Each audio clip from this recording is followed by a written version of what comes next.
মোহনপুরে গুলিবিদ্ধ গৃহবধূ। হারোয়া থানার অন্তর্গত মোহনপুর গ্রাম পঞ্চায়েতের পশ্চিম মোহনপুর এলাকায় গভীর রাতে রঘুনাথ দাসের বাড়িতে আচমকা গুলি চালায় দুষ্কৃতীরা।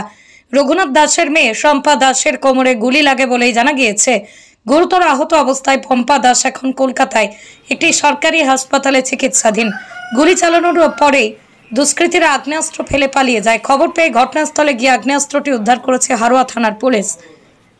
জানা যাচ্ছে তাদের মধ্যে বিবাহ বিচ্ছেদের মামলা চলছিল, আর সেই কারণেই শম্পা দাসকে তার শ্বশুরবাড়ির লোকেরা পরিকল্পনা করে খুন করতে চেষ্টা করতে পারে বলে প্রাথমিক অনুমান পুলিশের।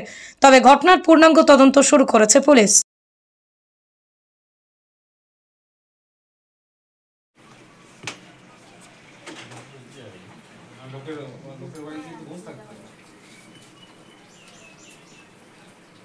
তোমাকে আবার কে বলে?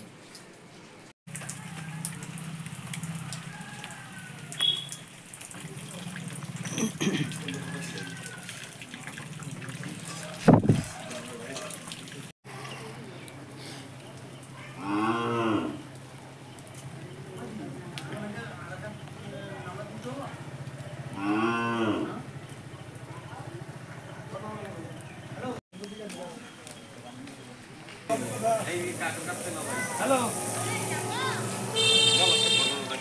আমি জানি না, আমি ছিলাম। আচ্ছা, তুমি একটু রাখো।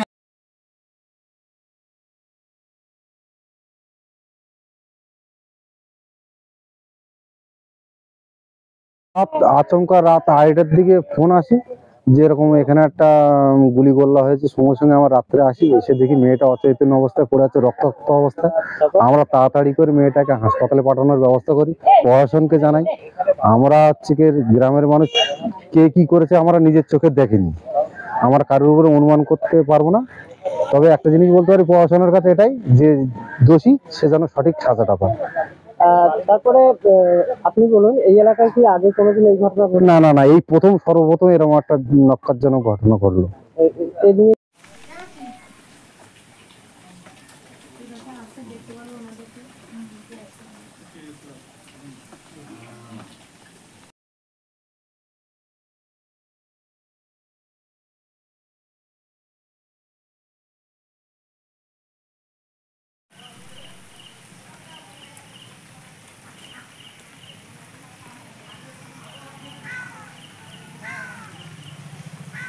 অ্যাকচুয়ালি গত রাত্রে ঠিক 2টো নাগাদ আমাদের বাড়ির পাশেই বাড়ি, যার বাড়ি এই ঘটনা ঘটেছে, রঘুনাথ দাস আমার পাড়া প্রতিবেশী সম্পর্কে কাকা হয়।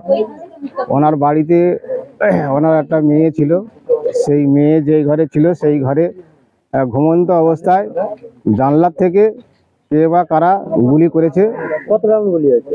1 রাউন্ড গুলি হয়েছে। আচ্ছা, তারপর গুলি হওয়ার পরে ওদের বাড়ির থেকে ফাঁকা তেল্লা করার পরে আমরা পাশাপাশি জানতে পারি।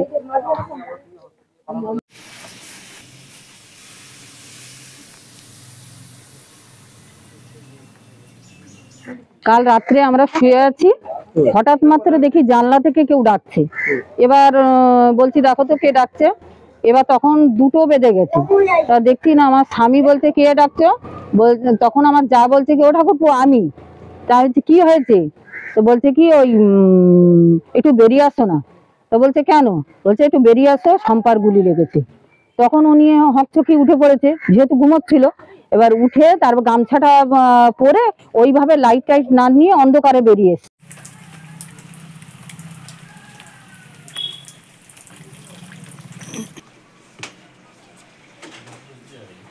লোকের বাড়ি কিন্তু বসে থাকতে হবে।